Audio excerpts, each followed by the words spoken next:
Review of the show, The Encore, new songs highlight Niall Horan's range as a performer. On November 3, 2023, Niall Horan published a follow-up to his album The Show that included several collaborations, live performances, and renditions of other well-known songs. This CD, The Show, The Encore, which will now be referred to as The Encore, has 9 extra tracks in addition to the original track listing. This makes the record about twice as long as it was originally, clocking in at slightly over an hour. 2 collaborations with Lizzie McAlpine and John Legend, 4 live performances from gigs, 2 live performances from Spotify Studios, and a shortened version of Meltdown, the second song from the show, are all included in the album's extension. In one of these live performances, the song If You by Horan and Leave Me and Everybody Wants to Rule the World, both by Tears for Fears. These songs' alternate versions offer a novel perspective on material that would otherwise become boring. Since the beginning of One Direction in 2010, I have always been a Niall fan, and out of the 5 band members, his music is my favorite. But occasionally, his record The Show felt formulaic. It seemed as though Horan had settled into his style of music and hadn't ventured out as much as I would have liked. One of the simplest ways to lose interest in someone's profession is through complacency, and I believe Horan became set in his ways while recording this album. And reverted to making pop-oriented music for a listenership.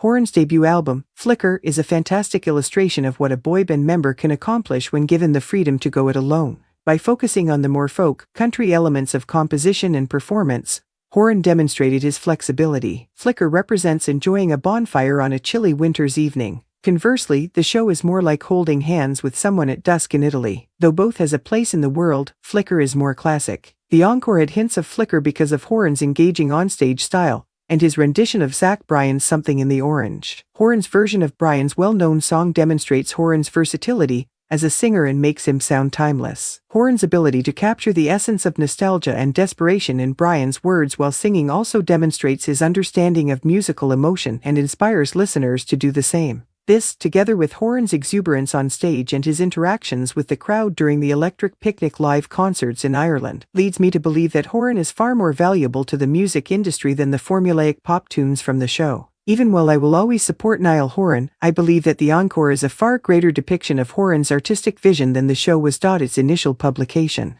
It is encouraging to see Horan broaden his own musical interests by collaborating with various musicians on songs he wrote the previous year. By performing covers of songs he loves, he also demonstrates his passion for music and helps to revive the joy of making music.